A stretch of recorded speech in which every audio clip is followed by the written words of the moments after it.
La caravane des États généraux a fait escale dans le bassin du littoral.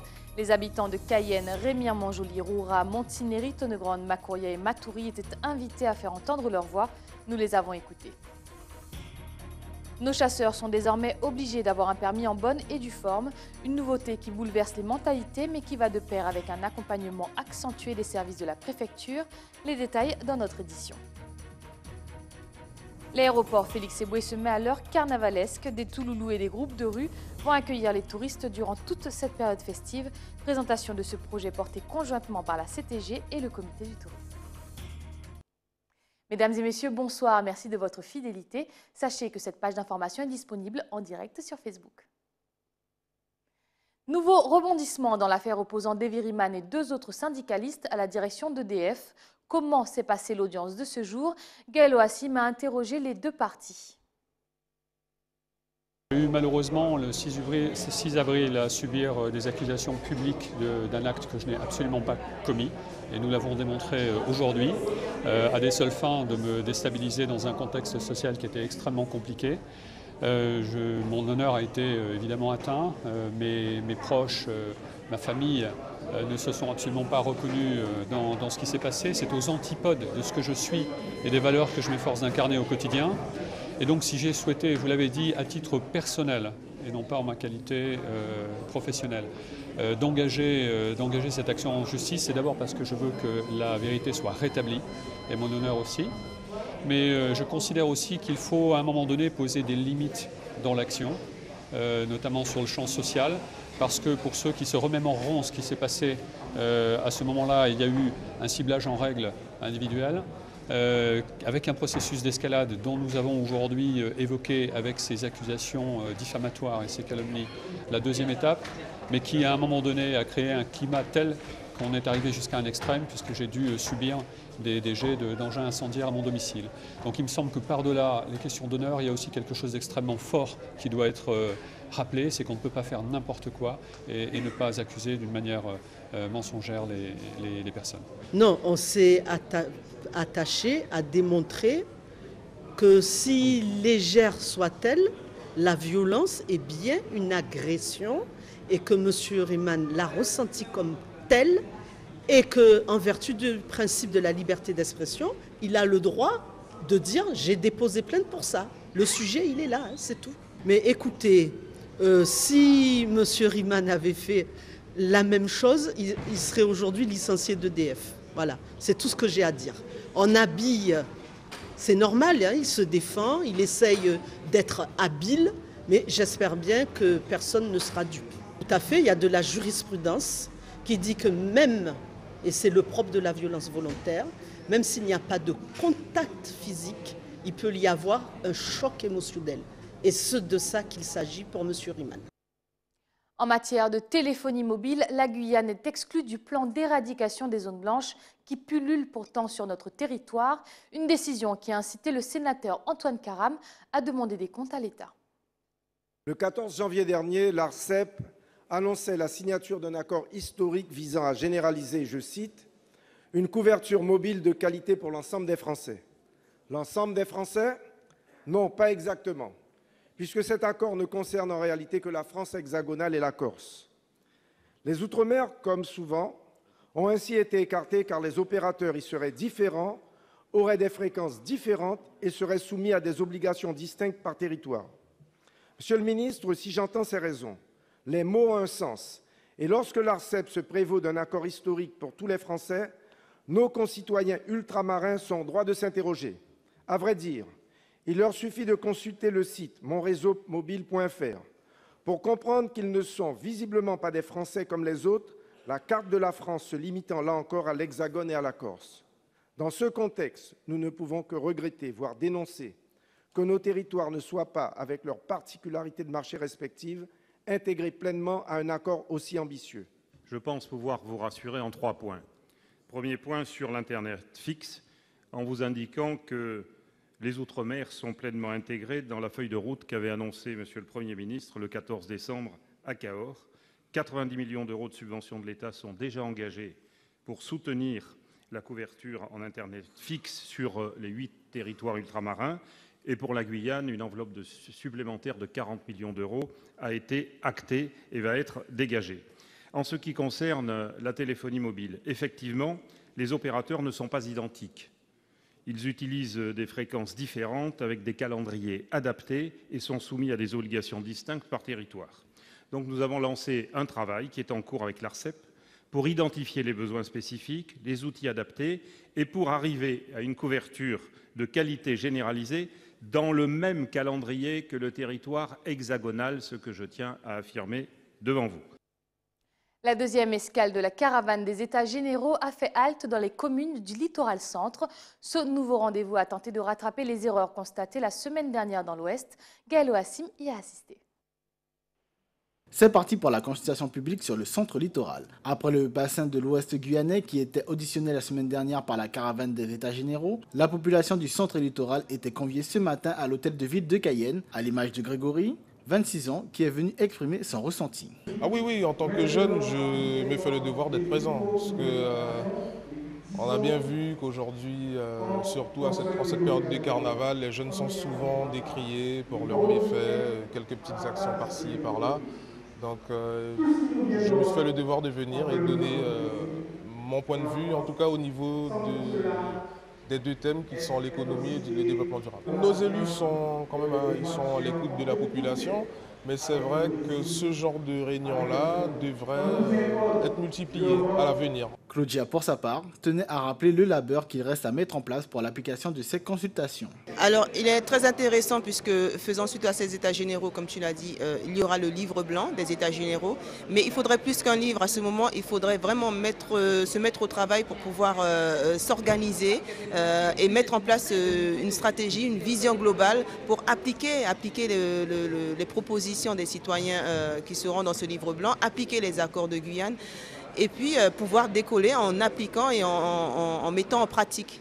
Il faut travailler, il faut se poser et étudier, faire des demandes de devis, consulter la population, c'est ce qui se fait d'ailleurs maintenant, mais oui. Pour la collectivité territoriale, le but étant de récolter toutes les doléances des Guyanais afin de soumettre ces propositions au gouvernement. Le fonctionnement donc, de la commission, le fait que la population se soit quand même déplacée, il y a eu des interventions de qualité, la population s'exprime, nous notons et vraiment des propositions sont faites.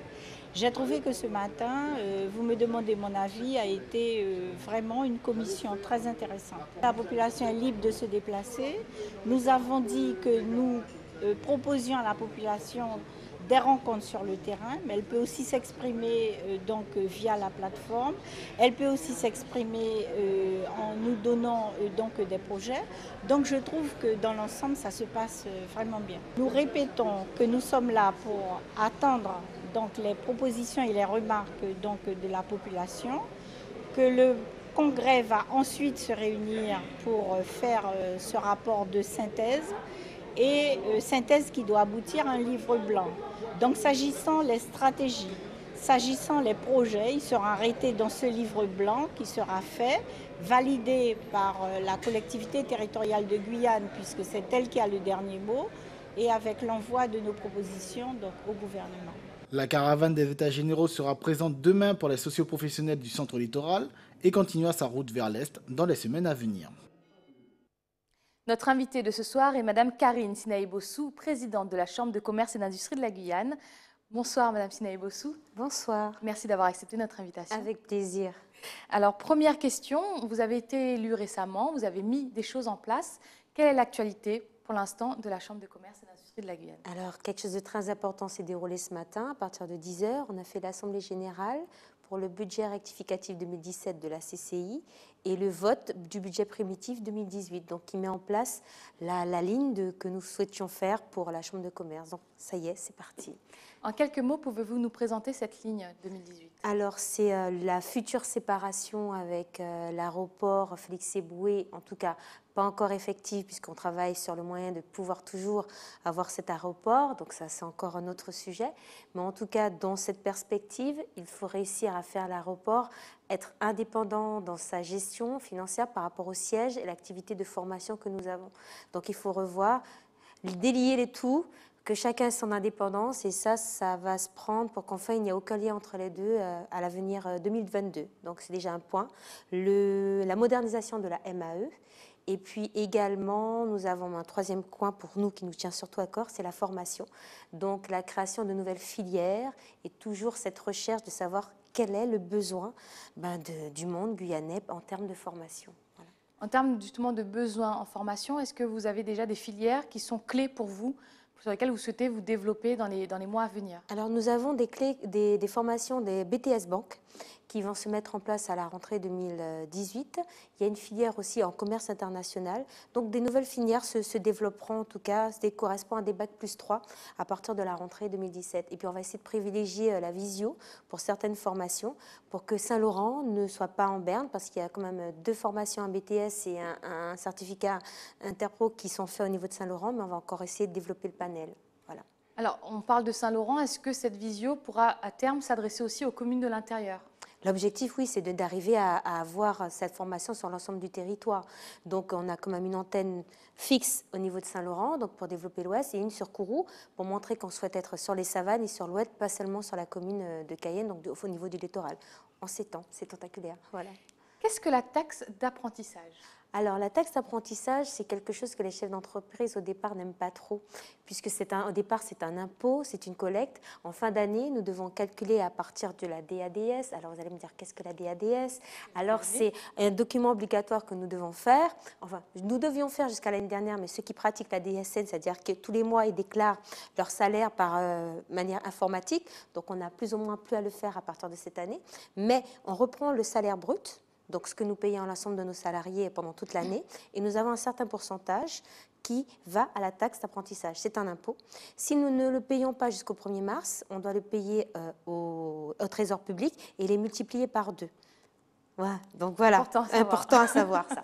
Donc en fait compte, la Chambre de commerce est un organisme collecteur de la taxe d'apprentissage. Nous avons fait, du moins la Chambre de commerce, la Chambre des métiers, la Chambre d'agriculture nous en fait confiance. Donc nous représentons les 3 chambres consulaires, nous sommes organismes collecteurs de la taxe d'apprentissage pour ces 3 organismes-là. Donc on collecte et puis après on fait le choix. Donc les chefs d'entreprise mettront quel établissement ils souhaitent privilégier et nous faisons en sorte que l'argent soit reversé pour la formation en Guyane, aider. Donc nous faisons en sorte de développer la formation, l'aide aux établissements guyanais. Alors je tiens simplement à rappeler aux chefs d'entreprise parce que malheureusement certains pensent que parce que comme nous avons le GC et le CFA, que lorsqu'ils nous versent cette taxe d'apprentissage, on privilégie ces 2 établissements dont nous avons quelque part la gérance. Mais non, ils doivent préciser qu'ils veulent que ça aille à l'EGC, qu'ils veulent que ça aille au CFA pour qu'on puisse imputer à ces établissements le montant de cette taxe d'apprentissage. Voilà. Donc, vous faites aussi donc cette partie de reversement, voilà, mais aussi de conseil voilà, pour les chefs d'entreprise voilà, qui souhaitent être accompagnés. Exactement. Donc, nous avons mis un numéro d'appel. Nous avons également mis sur le site de la CCI. On peut cliquer et vous pouvez 24 heures sur 24, 7 jours sur 7, pouvoir faire votre déclaration. Et si vraiment vous êtes embêté, il y a des gens au sein de la CCI qui peuvent répondre à vos questions pour vous aider justement à remplir cette taxe d'apprentissage. Voilà. Merci infiniment d'avoir répondu à ces questions. Avec plaisir. Continuons avec Macouria qui table sur le développement de son plan pluriannuel d'investissement. Et pour accompagner ces projets, la commune a contracté 2 crédits auprès de l'Agence française de développement pour financer quelles opérations? Gilles Adelson a répondu aux questions de Jonathan Lariot. C'est un besoin, oui, puisque nous devons donc continuer à faire nos investissements pour améliorer la qualité de vie, améliorer le quotidien donc, de tous les Macouriens, de tous les Macouriennes. Ce prêt va nous permettre donc, de construire un certain nombre d'équipements structurants, comme au niveau de la santé, au niveau de la voirie, au niveau du social, tout ce qui doit concourir au bien-être de notre population. Nous avions commencé donc à faire un certain nombre d'équipements, mais nous devons conserver aussi notre capacité sur d'autres projets. Là, il s'agit donc de gros projets structurants comme le Pôle Enfance, qui est donc des projets qui sont à plusieurs millions d'euros. Nous devons donc pouvoir les réaliser en temps et en heure. C'est le plan pluriannuel d'investissement que nous avons donc mis en place sur 2017-2020. C'est un investissement d'environ 11 millions d'euros. Et là-dessus, donc, nous apportons notre contribution sur ces grosses. Restez avec nous à venir dans votre journal.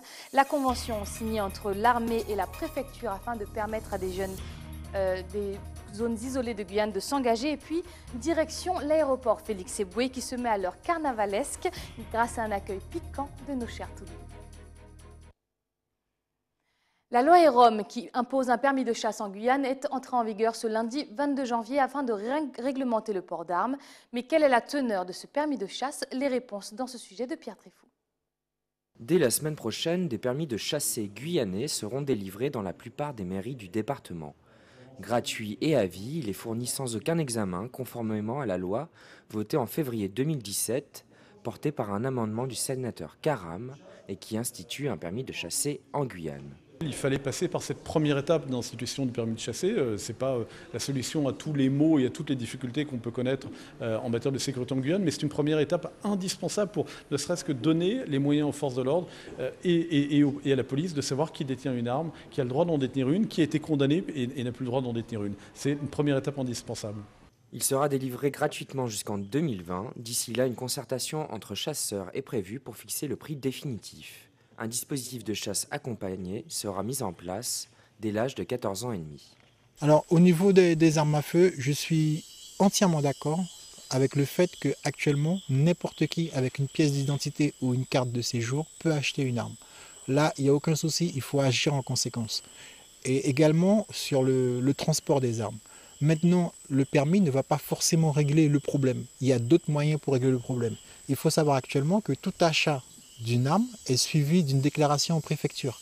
Donc on sait qui possède les armes. Si maintenant la préfecture, donc le préfet a un doute sur le comportement de la personne qui a acquis l'arme, à ce moment-là ils peuvent rectifier le tir, je pense.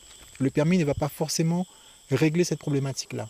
Après, un permis ou une carte d'association, une autre carte, effectivement peut conforter qu'en cas de contrôle, la personne qui possède l'arme, effectivement, est dans une association de chasse et effectivement pratique la chasse.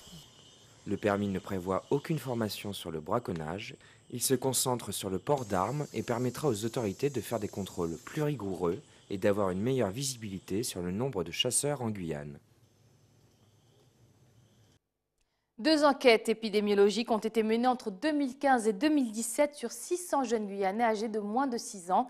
Leurs conclusions ont fait état du maintien de l'intoxication au mercure dans les villages autochtones de l'intérieur et d'une contamination nouvelle au plomb. La cause alimentaire est présentée comme l'origine de ce fléau. Une convention a été signée entre la préfecture et le Centre d'information et de recrutement des forces armées. Objet de ce partenariat, faciliter le recrutement des Guyanais résidant dans les zones les plus éloignées comme les communes de l'intérieur. Un sujet de Jonathan Lariot.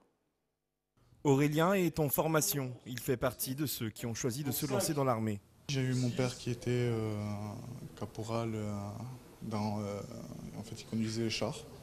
Disons que je cherchais du travail, et plutôt sur le terrain qu'à l'intérieur d'un bureau. Voilà. Ça va changer beaucoup de choses dans ma vie et je pense que ça va ouvrir des portes à de bonnes choses. Mais surtout un emploi, c'est surtout le principal. Ce genre de possibilités était alors limité, car seules les personnes dans des communes rapprochées pouvaient bénéficier d'informations pour tout type de recrutement. Mais aujourd'hui, le CIRFA et la préfecture rendent ça possible. Une nouvelle convention permettra le déplacement d'agents de recrutement sur les territoires isolés du département. Pour nous, pour l'armée de terre singulièrement, c'est une occasion unique de nous rendre accessibles. C'est-à-dire qu'en se déplaçant jusqu'au plus près de la jeunesse, qu'on se rend accessible et qu'on donne l'occasion aux jeunes de s'engager au service de la France, c'est quand même des mots importants, au service de la protection et de la sécurité des Français, et une occasion pour eux de bâtir un projet professionnel. Nous arrivons, si vous voulez, avec une démarche très large qui consiste à informer sur des métiers qui sont en constante évolution et qui sont extrêmement divers. Donc après, il y a une espèce de dialogue entre l'armée de terre, les conseillers en recrutement et l'institution, et qui permet d'identifier les qualités et les aptitudes, les prédispositions de chaque jeune à exercer tel ou tel métier. Avec un vivier de jeunes potentiels très peu touchés dans les communes de l'intérieur, le CIRFA devrait très bientôt accueillir plus de candidatures. Direction la Guadeloupe où les autres victimes des ouragans sont les agriculteurs. Ceux-ci attendent toujours d'être indemnisés après le passage d'Irma et de Maria. Un nouveau syndicat créé en septembre souhaite porter ce dossier à bras-le-corps. Reportage d'Anne-Elisabeth Artsen et de Moïse Dexter. 6 mois après le passage des 2 ouragans, le syndicat de la coordination rurale de la Guadeloupe, créé en septembre 2017, fait le bilan. Nous avons effectivement dressé un inventaire des difficultés. Les difficultés qui existent, c'est particulièrement en profondeur, c'est les délais d'attente des dossiers. Là, nous avons une carence à ce niveau-là. Les agriculteurs sont un petit peu, je dirais, désolés. Et jusqu'à ce jour, nous n'avons pas réussi à avoir d'être indemnisés, à savoir le fonds de secours. Le syndicat entend accompagner les agriculteurs, notamment dans les demandes d'indemnisation. Nous avons aussi le fonds d'allègement des charges sociales, le FAC. Nous avons aussi le report d'échéance qui n'a pas été mis en place. Tous ces éléments amènent des carences chez l'agriculteur. Il ne faut pas oublier que nous sommes des paysans avant tout, des paysans qui sont sous leurs exploitations. Donnons des éléments, des outils administratifs, des outils techniques aussi. Il ne faut pas oublier, c'est important. Et l'accompagnement et la formation, c'est le pilier. Le syndicat 100% agriculteurs compte environ une 50aine d'adhérents. Une campagne d'accompagnement sera bientôt lancée auprès de toute la profession pour accélérer notamment les demandes d'indemnisation après le passage des ouragans. Le premier essai du moteur Vulcain qui propulsera l'étage principal de la future Ariane 6 s'est déroulé avec succès. Une première victoire pour Ariane Espace qui espère renouveler l'exploit avec ce nouveau lanceur. Pour rappel, Ariane 5 qui a accumulé 82 lancements réussis depuis 2003.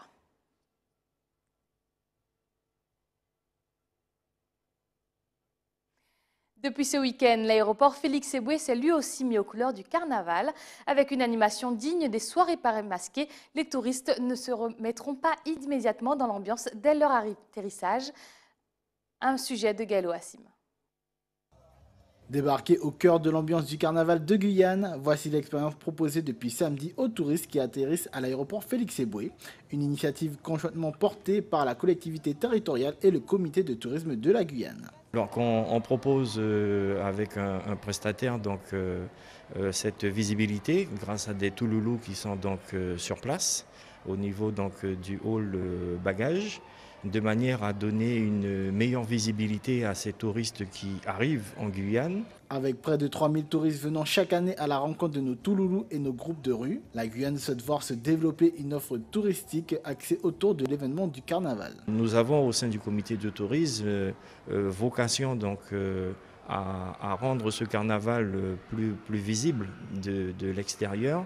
Et nous allons donc incessamment sous peu avoir un chargé de mission qui va effectivement s'occuper réellement de cette filière carnaval. En attendant, le comité du tourisme vous donne rendez-vous dans les locaux situés rue l'Alouette le 9 février pour son carnaval.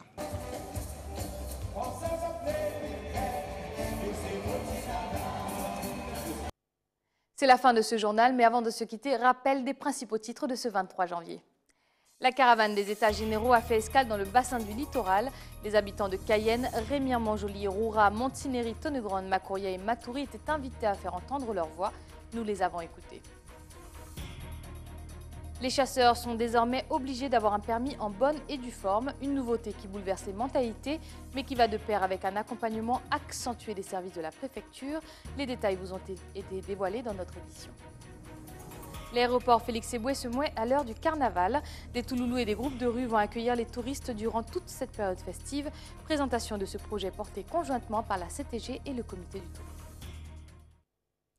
C'est la fin de cette édition. Tout de suite, le journal de BFM TV. Quant à moi, j'aurai le plaisir de vous retrouver demain. Même heure, même chaîne. Excellente soirée sur ATV Guyane. Ketengane na buena noche.